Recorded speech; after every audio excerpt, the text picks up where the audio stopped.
WhatsApp forwards और meme जितना पढ़ने में मजा आता है, उससे ज्यादा मजा आता है उसे फॉरवर्ड करने में। And send. या तो वैसे आजकल तो इमोजी से ही सब कुछ कम्युनिकेट हो रहा है, बट पहले के जमाने में लोग शब्दों से ही कम्युनिकेट करते थे। अब आप कहेंगे कि बात करके भी तो कम्युनिकेट हो सकता है ना, बट जुबान पे भरोसा कोई करता नहीं है आजकल। लोगों को सब लिखित में दो। बट जब हम होमो सेपियंस को लैंग्वेज और वर्बल कम्युनिकेशन आ गया था, तो वो रिटन कम्युनिकेशन में कब और कैसे तब्दील हुआ, उस टाइम पर ये कौन सा पर्पस सर्व करता था और कैसे रिटन लैंग्वेजेस इवॉल्व हुई, एंड मोस्ट इंपॉर्टेंटली इससे सिविलाइजेशन पे क्या असर हुआ। सो आज मैं अभिषेक श्रीवास्तव, आपका अपना हिस्ट्री एजुकेटर, आपको बताऊंगा राइटिंग, कल्चर एंड सिविलाइजेशन के शुरुआत के बारे में। So fasten your seat belts, things are about to unravel. Welcome to this journey. We are going to time travel.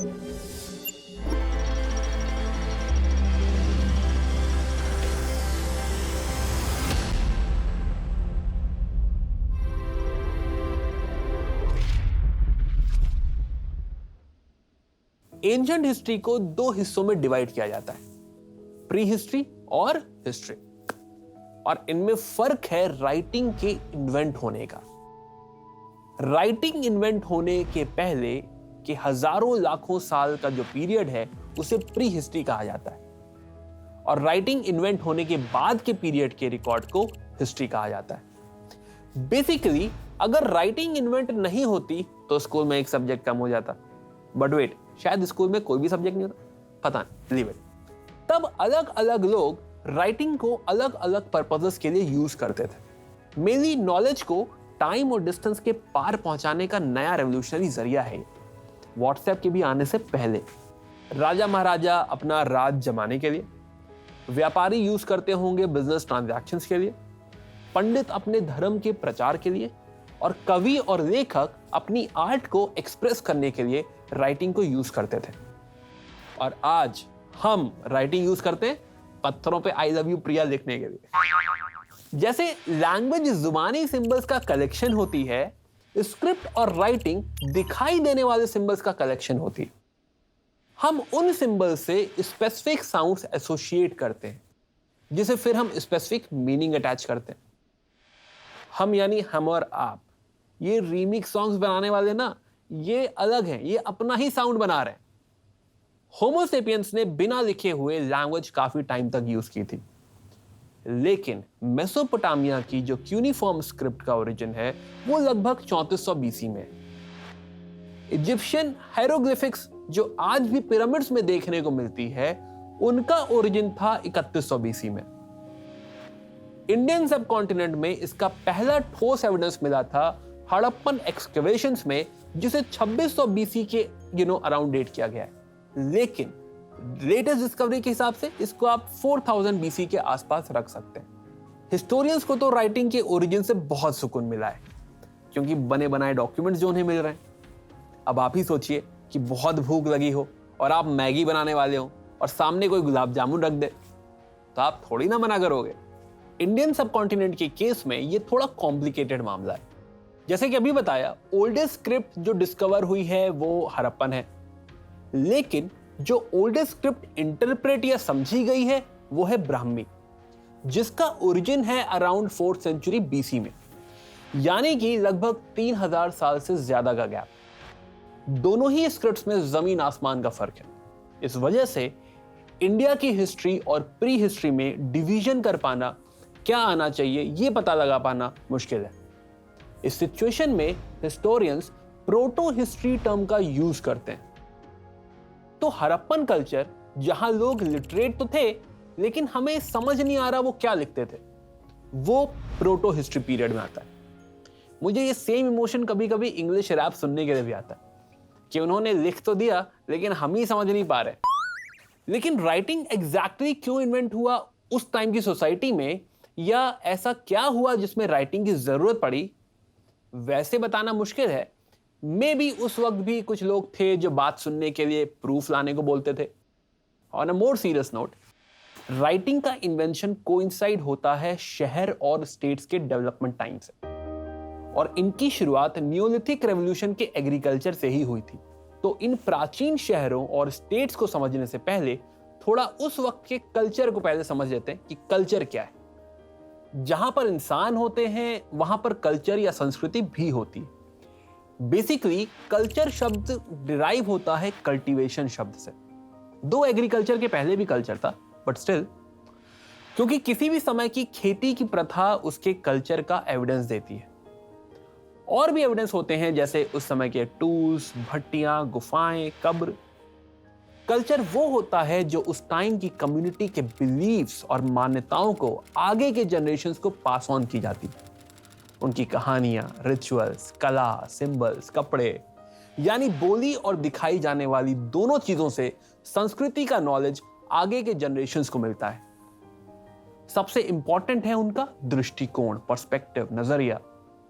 तो आपके दादा दादी कहानियां सिर्फ आपके नींद आने के लिए नहीं सुनाते थे, वो अपना कल्चर आपको सिखा रहे थे। लैंग्वेज, राइटिंग एंड कल्चर, ये बने मुख्य किरदार सिविलाइजेशंस के। अब इंडिया में वेदों के समय सिविलाइजेशन नहीं बनी थी क्योंकि लोग किसी एक जगह पर सेटल नहीं हुए थे। लगभग 3500 बीसी के आसपास सिविलाइजेशंस के कुछ आसार दिखने लगे। राइटिंग्स, शहर, आर्किटेक्चर, स्टेटस में डिवीजन और मेनली एक सेंट्रलाइज्ड पॉलिटिकल सिस्टम। जब किसी एक सिविलाइजेशन में पॉलिटिक्स और पावर सेंट्रलाइज होते थे तो उसे स्टेट कहा जाता है।